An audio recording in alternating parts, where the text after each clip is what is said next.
Hello there, everybody. Welcome to another exciting edition of Cambridge Inside Out. My name's Robert Winters, and with me tonight is, My name is Patrick Barrett. well, hey there, Patrick. Long time no see. It's been what, Hey, 2 weeks here? Yeah. So, you look very clean shaven. I've decided to be the unshaven one today, but like you look very clean, I very counselor-esque. Very counselor. really. Well, I'll tell you, it's something that I will often do. Like usually it's around the time of my birthday, which was in May. And I'll look in a mirror and I'll go, my God, you look like an old bastard. And then I'll shave my beard off just compulsively without even thinking about it. Anyway, so just because of playing the role of a candidate these days, there were things like, well, we need a picture for to put on some brochure or something like that. So I thought to myself, my God, I don't want to put that old guy on there. I don't So know if I don't know if I trust a clean shaven Robert Winters, but all right. don't worry, I'll become Rip Van Winkle before you know it. But anyway, so and then by the way, that's the reason why you see some different background behind me right here too, is that I was using the computer to actually do my photography. So anyway, that's why things look a little bit different here right now. So, by the way, so speaking of the candidacy, so Tell us what it's like with life on the road, my friend. oh, well, I just want to be clear. I always want to emphasize my purpose is not here to promote myself on this program here right now, even though Well, you better start love me, promoting right? yourself, sir. You better start. No, we're doing it. But the thing is that I did want to just to make a few comments about what it's like being a candidate to, when you go to these various city council or school committee. I haven't been to any school committee events yet, but these candidate forums, some of them are in Zoom, some of them are in person and whatever. And it's an interesting experience. I would recommend that everybody do it, but then we would have 100,000 candidates, and that would be kind of cumbersome. So, but it is interesting, you know. One of the things I think it's worth noting is that at some of these, actually, there was the first major one I went to was actually it was a virtual one. There was a sort of a group of organizations, the Cambridge Citizens Coalition, Indivisible Cambridge, Mid Cambridge Neighborhood Association, Harvard Square Neighborhood Association. Stop it. That's all. Those are all one group.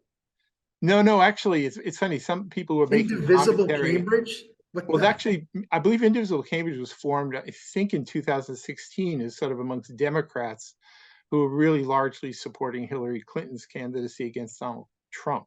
I Do they could have have that special? wrong, Do they have but special rings or a handshake? Like I feel yeah, right. No, really left out. everybody has their own special secret codes and privilege and executive washroom privileges. Yes, it's true.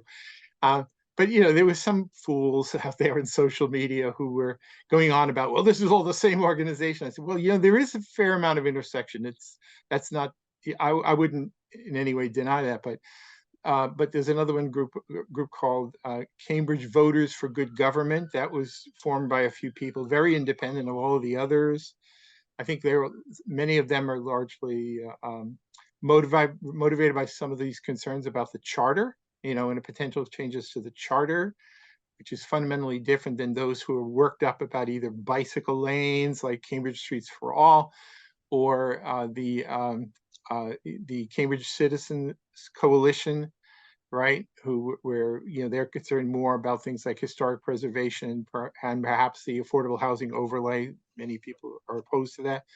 So they're all really different, but they were all grouped together, which was interesting.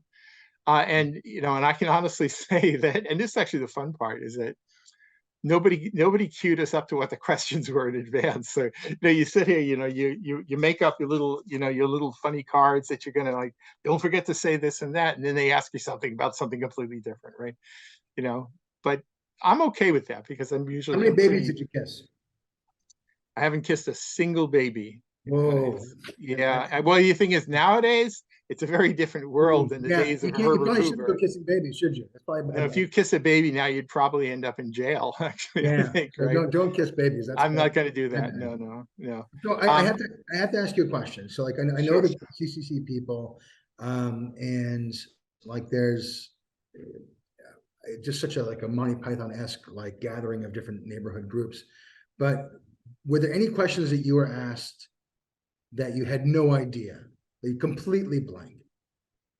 For me this time, no, actually. And I'll contrast that with when I was first a candidate many, many, many years ago, where that was my greatest fear, is I would go in there all primed to talk about this, that, and the other thing. And then some people who were born and raised in Cambridge were going to ask me about something, and I was going to go, where's that, man? And I would look like the big world's biggest fool. So I was fearful of that back then, but I'm not so fearful about that now. I mean, I'm probably one of the more well-informed people in the city about what's going on in the civic and political world. So I said, go ahead, I dare you, ask me something. It's like, stump No, me, try and stump me. that's always been my sort of like pet peeve with counselors who run. Like, I don't think you have to, you don't have to be like, Mark McGovern, 12th generation, or you don't have to like have come here in the Mayflower. But I do find it puzzling when people run and they seem to not know the city at all, or they've never been in the Sullivan Chamber on a Monday night, or they've never been to a planning board hearing or a BZA hearing, and all of a sudden they know how to, how to guide the city. It just kind of like feels like hubris to me a little bit. Well, I think I actually have to agree with you about that. And I'll say that I'm not going to name names here and single people out, but the thing is there were definitely some candidates who really had no idea.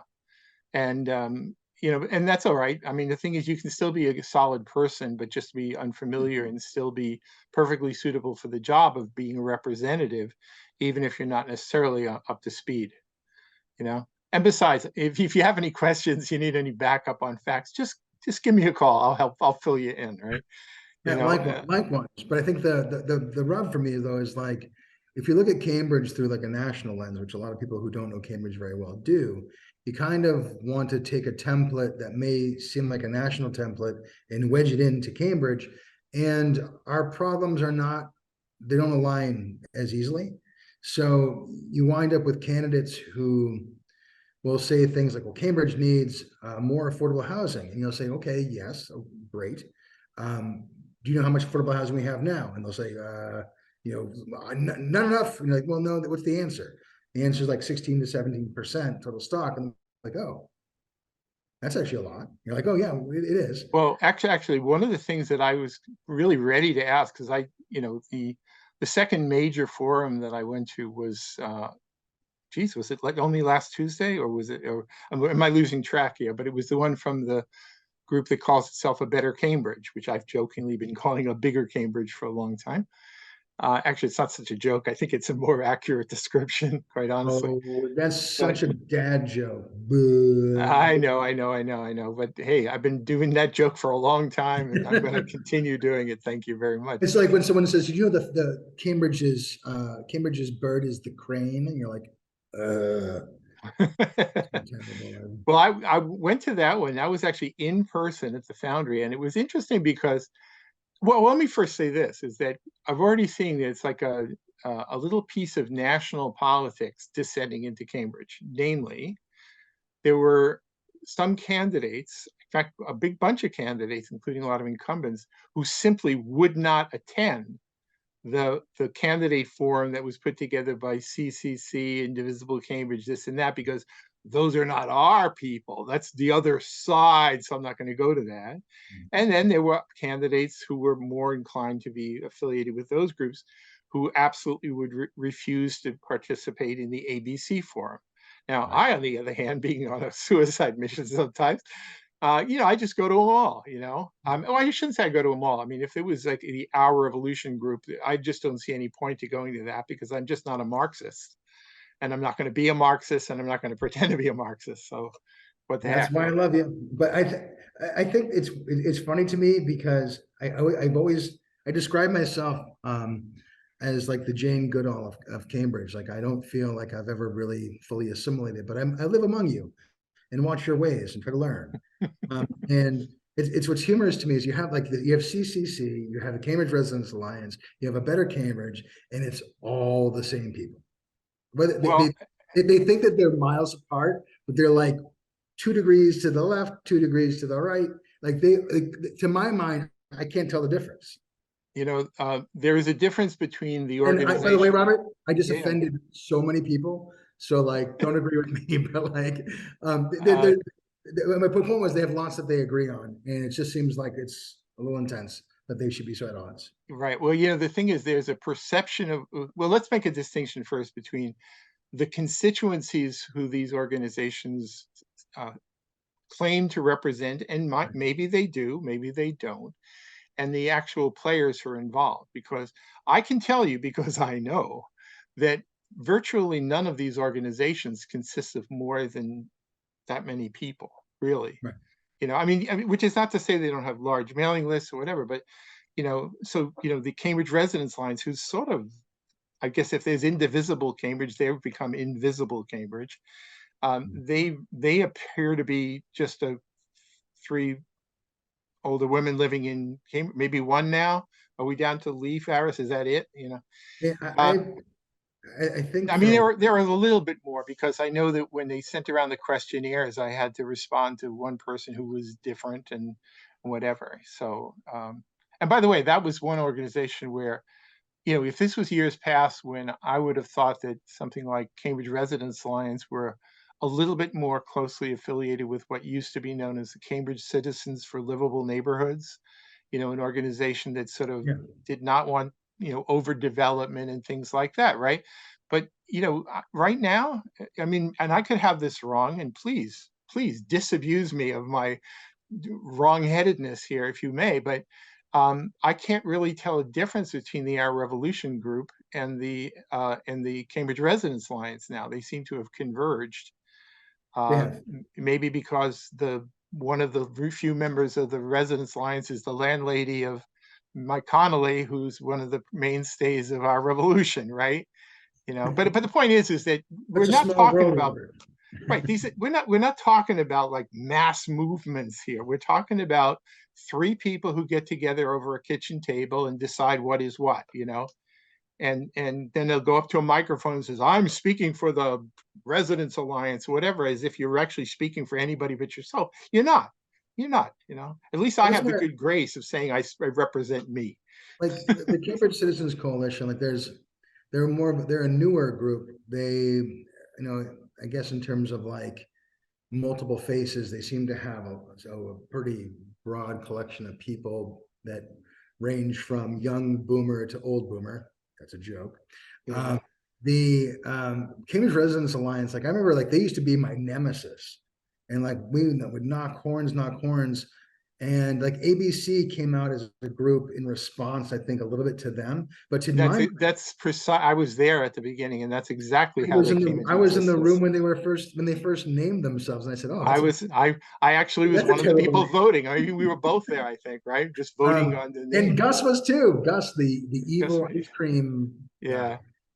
But like, the point is, like, ABC today reminds me more of Cambridge Residents Alliance back in the day. They seem to be only for Which is, and isn't that interesting? Because it came into existence as sort of the anti-Cambridge yeah. Residents Alliance, and now it's kind of hard to tell them apart sometimes. Well, back in the day, I talked to the leadership of Residents Alliance, and I say, guys, we're gonna build things in the city. What do you want for housing? They say, we only want 100% affordable housing. And now you have ABC pushing the pedal to the metal on the AHO 2.0 as if it were the only solution. And then every time a new zoning proposition comes to the table, they say, well, how does this compete with the AHO? They are the 100% affordable only advocacy group. So Which, by like, the way, that one of the things, again, there's a much greater incentive to learn things when you're a candidate, because partly because you're afraid somebody's going to ask you a question you don't have an answer, right? So you start looking into things more deeply than you normally would. One of the truths about that AHO 2.0 and really AHO 1.0, and it's actually right, it's honestly, it's right in the original documents for from the spring from which it came, which is that it explicitly caps height and density for all housing, except housing built by a certain subclass of nonprofit developers. So it's kind of hard for me to reconcile a stance where you say you are all for density and housing development, whatever, when in fact you're actually capping it so that only subsidized housing can be produced. And that was the rub when the AHO 1.0 passed. People were concerned that anyone but the four affordable housing developers that also run the Affordable Housing Trust, that also award themselves money from the city of Cambridge to build their projects, Doesn't that this seem just a little bit like when Enron got into the office with George W. Bush and decided to write all the energy except you're regulations? talking about affordable housing, therefore it is unlike godliness. I think the like if you put in evil Patrick Barrett and his cabal of developers, then we have a problem. So like I think that, but the fact that they were so openly concerned about that, I was like, just so we're all clear, anyone can play with the AHO. That's the only way it's legal. So, but you don't really see too many private developers trying to make heads or tails of it. I do have lots of developers right now calling me, Patrick, what does this do? Can I convert? Because a lot of our market rate project, you're seeing a lot of like Burham posted something a little while ago about only 5 units built, and then someone had mentioned that we have 1,100 units permitted. And while that's true, and we can get into that at a later date, those permitted projects, a lot of them are being traded right now because you just can't build them. So if you can't trade the project, what you're doing is trying to figure out what does the AHO 2.0 do? And some guys are looking at that as a viable alternative. So let's be clear, the reason you can't build them is why? Is it because of Because the you can't afford to, regulations written the way they are? no, Or is it just economics? you have a building permit in hand. It's just economics. Right now, I can't make any project really work right now. No one can. Um, there's some lab projects that might be viable, and you'll say, well, there's projects blasting away, Patrick. Yeah, because once you put the shovel in the ground, my friends, you're stuck. You got to go. You got money coming in, you got money going out, you're burning like fire. You got to build until you run out of money, which is what they're going to do. And then at the end of it, at the end of that project, imagine you're doing this work 2 years, 3 years into it. You have no idea what's on the other side of that. Maybe better rates, maybe you get a tenant, maybe you go bankrupt. Maybe you hand the keys back to the bank. And a lot of that debt's non-recourse too, but this isn't a finance class, so we can move on from that point. But my point is the AHO 2.0 has raised a few eyebrows, but it's really but it then becomes, okay, we have 140 million in the Affordable Housing Trust, and there's Fed and state money out there. How much money is really in the pot to make these viable? If I sell my project to Just to Start, will they pay $250K a unit for the lands, So like that becomes sort of what people are trying to figure out what's going to wind up happening. And I just told them, like, there's not enough money to pay for your projects. And those groups already are at $1 million a unit to build it. So like, whether if you're worried about the AHO or you love the AHO, you'd be better off like reading a book, because it's not going to really do much for you. It does strike me as sort of, again, I was raised as a mathematician, not an economist, but there is this sort of reality about when you regulate things to the point where it just makes it can make things just impossible. And that maybe you need to sort of rethink that, just to allow a little more flexibility. What's interesting, And by the way, I personally don't understand. I don't even the slightest way agree with this whole concept of 100% affordable housing. I mean, for 30 years or more, we were always talking about mixed income housing and integrating housing with the neighborhoods and doing all this and that. And at some point, somebody just had a brain fart and decided that this was going to be the new policy, was to just create nothing but subsidized and regulated housing. And I think it's wrong-headed. It wasn't a brain fart. It was a coordinated effort on behalf of a few affordable housing developers who saw an in with some counselors who decided to basically draft an overlay that the entire city, which, I'm not so sure that it's really an overlay anymore. But the point is, like, this was from a group of people very specialized and wanted to open the door for themselves, which they did. And as a person who writes zoning with some regularity for developments, I understand this. I don't begrudge this necessarily. The only thing that I was really having a problem with the HO all along was that it removes people from the process. I love the process. I like going before the planning board and getting all heated. And I don't even mind getting yelled at by all the hippies who get mad at me and call me terrible things. It's part of the mess of development. It's what you signed up for. It needs to Right. happen. And having watched this for 35 years, I've seen more than my share of projects that actually became better projects as a result of all of that. So this notion that somehow the fact that there may be some public input that might alter your course is, why are you so concerned about that? I I think you just need to see get some psychological counseling if that bothers you, There's really. times when I look at the planning board on the other side of the screen or in person, and I want to jump across and power bomb them. And like sometimes they're obtuse, sometimes they're just like they seem like they're not even paying attention to you. But like at the end of the day, every single one of those people are volunteers. They know what they're talking about, and they're good people. They're also people, so they're imperfect. So expecting them to be held to a high standard of flawlessness is insane. But like there's nothing that's gone past the planning board and landed on their table that they have absolutely shot down. That was a good project on the merits. And Right. And that's and never actually, but even also the way a lot of the zoning codes were written, and I kind of wish that they would reinvent AHO more in the spirit of the way we do special permits in the city. yeah. That is to say, where, okay, if you just want to build a project as of right, there you go, build your project as of right. But we have this sort of greater goal for either this good design, affordability, or whatever. So as long as you meet the following criteria, we'll let you Thank you. do some more.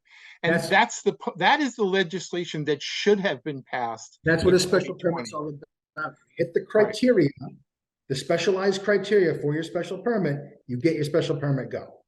Exactly. And that's how AHO should have been written, but And for the but fact that there the were, problem on the other side of that though, Robert, and people are trying to correct it, and rightly so, is that even if you get your special permit, people would then sue you. However, the MBTA Act that just recently passed with Baker legislation into Ely puts a very, very heavy requirement on groups trying to undo zoning and projects. You have to put, in some cases, a $50,000 retainer. Like it used to be, you could just file a lawsuit just to be fun and delay people. Now there's a consequence for it. So I think the real need for something like the AHO is diminished when that was passed. right. So I wish we could rewrite this, and maybe we can at some point. We'll see. Oh, By the please way, do. it's one thing, it's only because I know it's a topic that you know a lot about, but one candidate who shall remain nameless, but you could probably guess who it is, at the ABC forum, which by the way, for me, going to the ABC forum where I knew that there was it's like, I've been likening it to being, like Daniel in the lion's den. You're walking into Oh, into a cage full of lions ready to those kids can't hurt you. tear you to shreds. Well, actually, I can tell you, I mean, I know it'll break their little ABC hearts how many people came up to me at their forum and said, "You're getting my number one." but but anyway, that be that as it may, there was one candidate who, it's funny because so many of them are uninformed. This person I wouldn't say is uninformed, but they do such trash talking. They say, we don't need any labs. We need affordable housing. I want to promote affordable housing and not labs. Now, one of the things that I did in preparation, and also because I find it interesting, I was doing some back of the envelope calculation about what actually happens when we build an affordable unit in the city. Like, let's say it's a home ownership affordable unit that you win in the lottery and do all of that. Unlike, so there's one, I won't give you the address here, but if you're an unregulated unit, not deed restricted in this one housing development, you pay $7,934 in property tax. This is not including the Community Preservation Act surtax. Okay, if you have one of the deed restricted units, right? They're all valued at about somewhere between $176,000 and $192,000. So after the residential exemption, you know what you pay for real estate tax? About $100, right? Now, let's say every resident has city services. If they have a child, the kid's going to go to school, whatever. So baked into every one of those affordable housing units is a net cost that is Right. permanently built into the city budget, permanently, right? And in other words, building it costs is gonna raid the bank, right? So how do you pay for it? Well, you first off, you transfer some of that burden to other residential taxpayers, or since 2/3 of the property tax is covered by commercial in this city, basically you build more commercial development to cover the costs. And there was a study over in Somerville that said exactly this: is that you people said build affordable housing, damn it. And they said, yeah, if you want to do that, you're going to have to build more commercial development because it's the only way to pay for So I just hate when you use logic, Robert. It just upsets me. But the candidate who will remain nameless, um, I thought it was interesting that this person mentioned the lab petition that was supposed to have been a groundswell from the people, and admitted on the stage that it was really he and his boss who orchestrated the whole thing. Which, great. I'm very grateful that some of these candidates like to take credit, even for things that they've never done or things that they said they haven't done. But the balance of lab, just so for those three people who are currently watching, it. We're under a minute, by the way. labs are the new office. If you eliminated labs, you would basically be condemning buildings that will never become residential to obsolescence and vacancy, and ultimately a massive drain on our tax base. And right, and one of the main reasons I believe that the proposed lab ban went down in flames amongst our current elected officials is that somebody got to them and explained that to them, Yeah. and then said, listen, if you ban the labs, you're basically going to make all of these other initiatives impossible. I see all these signs on people's lawn that say science is real. I want to sign this as math. Right. Math is real. So anyway, we're down to about 10 seconds here. So anyway, we'll be back in 3 minutes, Nice. and we'll talk about some of the things that have been happening locally up at City Hall. See you then.